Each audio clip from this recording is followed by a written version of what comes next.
Namaste children, this is Jyoti Devgan from the Department of Social Science, and let us proceed further with the second part of the chapter of history, towns, traders and craftspersons.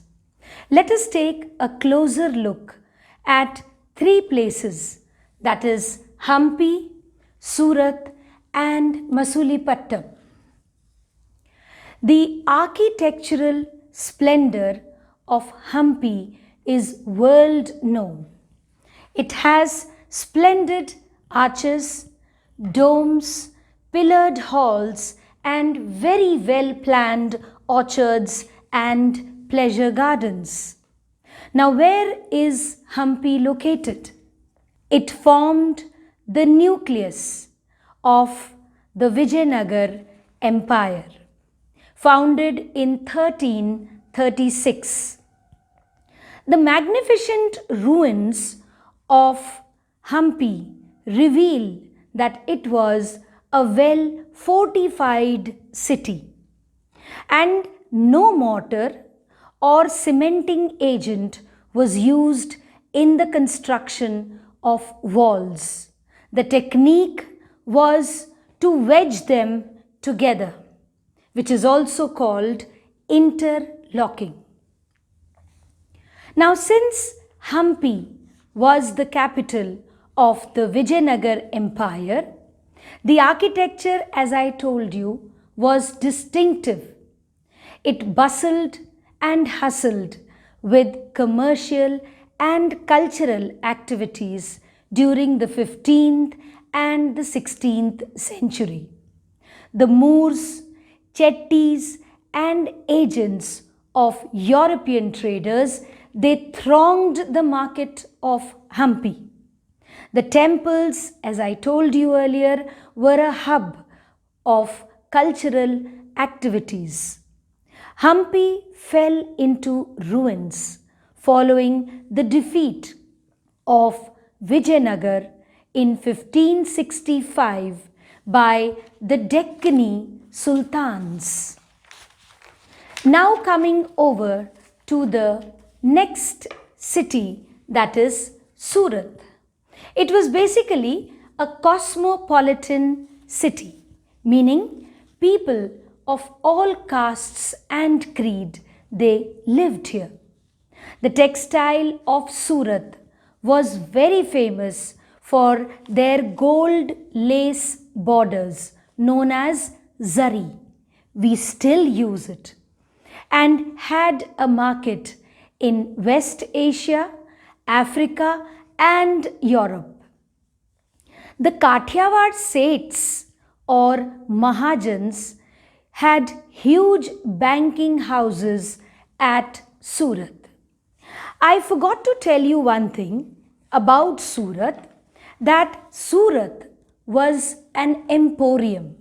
Emporium meaning a place where goods from diverse production centers are bought and sold. Now I was talking about the Kathiawar Seths. These Seths or Mahajan had huge banking houses at Surat. The Surat Hundis were honored in the far-off markets of Cairo in Egypt, Basra in Iraq and Antwerp in Belgium. You must be wondering, what are Hundis? Hundis were basically huge banking houses and money exchanges, which are known as in a layman's language. But Surat began to decline towards the end of the 17th century. Now coming over to the next town, that is Masulipatam. The town of Masulipatam was a center of intense activity in the 17th century, as it became the most important port on the Andhra coast. Both the Dutch and the English East India companies started attempting to control it. The fort of Masulipatam was built by the Dutch. The Qutub Shahi rulers of Golconda decided to prevent the attempts of the various East India companies. They thought, why don't we rule over this?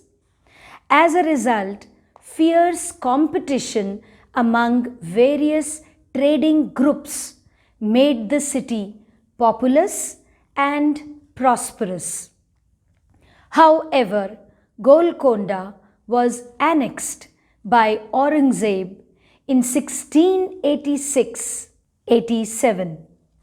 This caused the European companies to look for alternatives. The company traders, they moved to Bombay, Calcutta and Madras.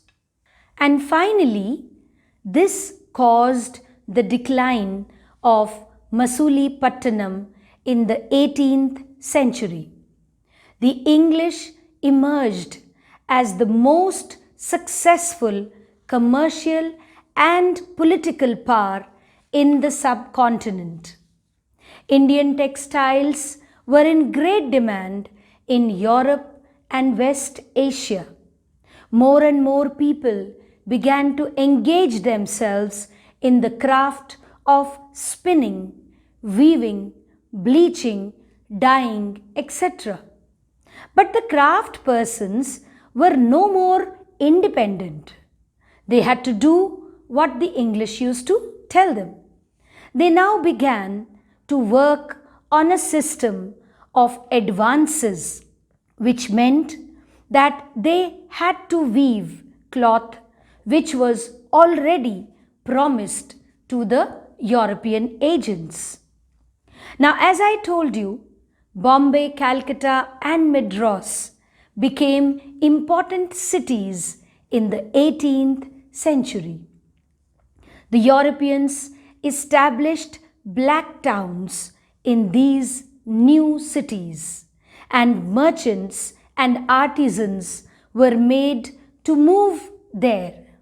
The white rulers occupied the superior residences of Fort St. George in Madras or Fort William in Calcutta. Now let me tell you about Vasco da Gama and Christopher Columbus, navigators, explorers. In the 15th century, European sailors undertook unprecedented explorations of the sea routes. They were driven by the desire to find ways of reaching the Indian subcontinent and obtaining spices. Vasco da Gama, a Portuguese sailor, sailed down the African coast, went round the Cape of Good Hope and crossed over to the Indian Ocean. His first journey took more than a year. He reached Calicut in 1498 and returned to Lisbon, the capital of Portugal, the following year. He lost 2 of his ships and around 170 men. And out of 170 men at the start of the journey, only 54 survived. In spite of the obvious hazards, the routes that were opened up proved to be extremely profitable.